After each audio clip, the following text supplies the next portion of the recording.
Our next set is our red first set. This is going to be our hook punches and our hook line punches.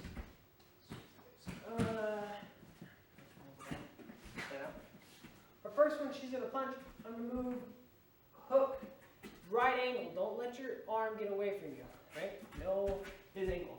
Right ankle. Right ankle. My elbow is behind my fist. So when she punches, I go to the side, hit one, and then I'm going to go again, neck and hip, and I'm going to shove her backwards. This time, depending on where you land, you can either step on the foot, but normally I end up stepping close, where my foot is actually in between hers. So I will hook with my foot behind her ankle as I push. It's extra. You can push without that. So it's going to be one, and then I'm going to create space. Boom. I'm shoving and lifting that leg at the same time. I'm just catching it. I don't need to lift it high. Change the angle.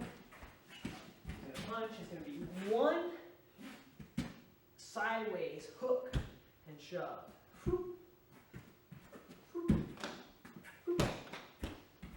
Our next one. She's going to punch. Now, this happens to everybody in class because this is our traditional way of punching. We punch and we leave our hand out there even though we don't do that when we're fighting. So for this one, that arm will be in your way if your partner does that. I'll show both ways. So she's going to hit, I'm going to one, and then immediately after I upset, I'm going to palm strike up, and then I'm going to elbow up. And we start getting our arms tangled up here. So it's one, palm strike straight up, elbow. So it's just showing, you don't have to do all three, you could just do one at a time, you could do 1, 2. You probably won't ever use 1, 2, 3 in this like this. Maybe. This time when she punches, she's going to pull her hand back. So she's going to go, punch, she pulls her hand back, 1, 2. Even if this is up high, it doesn't matter. Okay? My other hand can cover that so she doesn't hit again. Over time. 1, 2, 3. Okay?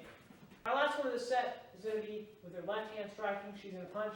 We move left side is a hook to the body, upward, towards the ribs. So I'm going from the hip up. Right angle again. Elbows behind your fist when you hit. 1. The other hand is going to grab around her neck. And I'm pulling her head into my shoulder. And then I'm just going to turn. Whoop. You don't have to be that gentle to your opponent, but your partner's in class, you can be. Right? As soon as this happens, my knee is against her, my foot is away. I want this hand. Okay, so she's reaching up at me, which most of the time she will. I'm going to hold the wrist. I'm going to bend it, so I'm holding the elbow, and I'll change the angle too. Once I get this, I'm pushing the elbow up and over her face.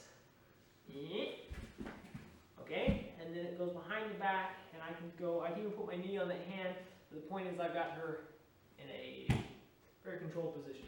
This time she's going to punch again, hitting the body, blocking here, I'm going to the neck, I'm pulling it into my shoulder, turning, landing knee up, elbow up, fit over the head. I don't want to change ankles. Come here. Just scoot yourself this way. Put your head towards the hammer. There we go. Okay, so a little bit more. Ankle straight up. There, that's it. Right there. Okay, so we landed here. We can even be up like this. Either way, you don't have to put weight down. But this hand, if she's reaching up at me, which she probably will be, I want the wrist, and I want to bend this and her elbow. So making this lock here. I'm pushing the elbow in, I'm pulling the wrist to me, and pushing the elbow over her head. So I'm going to be gentle. She's got back shoulders, but I'm going to go over the head like this. It's going to cause her to roll as long as I go over the head. Okay? Then we come back. Come back. When you do this technique, if this is in here like this, and I'm trying to just do this, it's not going to work very well. I need to bend up and then over. Okay? Not straight, not down here close to the body. Okay? Here close to the body, she can even grab it here. She can grab with her hand. I don't want that. I want to go up, up and over.